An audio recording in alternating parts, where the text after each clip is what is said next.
First, and most critically, the President's decision to end the war in Afghanistan was the right one.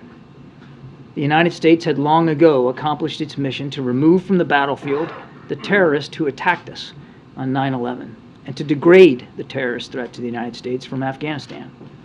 And now, with that war over, we can more squarely address the most pressing challenges of our day. America is on a stronger strategic footing, more capable to support Ukraine and to meet our security commitments around the world, as well as the competition with China, because it is not fighting a ground war in Afghanistan. But while it was always the President's intent to end that war, it is also undeniable that decisions made and the lack of planning done by the previous administration significantly limited options available to him. President Biden inherited a force presence in Afghanistan of some 2,500 troops. That was the lowest since 2001. He inherited a special immigrant visa program that had been starved of resources.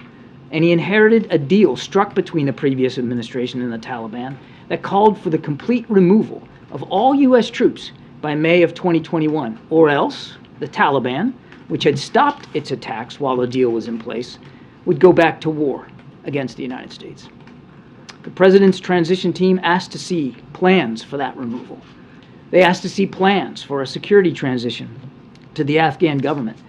And they asked to see plans to increase the processing of special immigrant visas. None were forthcoming. Transitions matter. That's the first lesson learned here.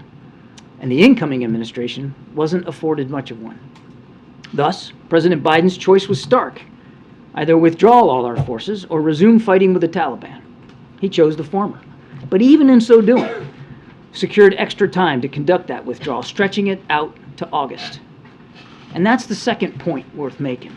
Despite having his options curtailed, President Biden led a deliberate, rigorous, and inclusive decision-making process that was responsive to facts on the ground. He focused keenly on the need for proper planning. In fact, President Biden directed his top national security leaders to begin planning for a withdrawal even before he had made the final decision to leave Afghanistan. The President repeatedly requested assessments of the trajectory of the conflict from his military and his intelligence professionals.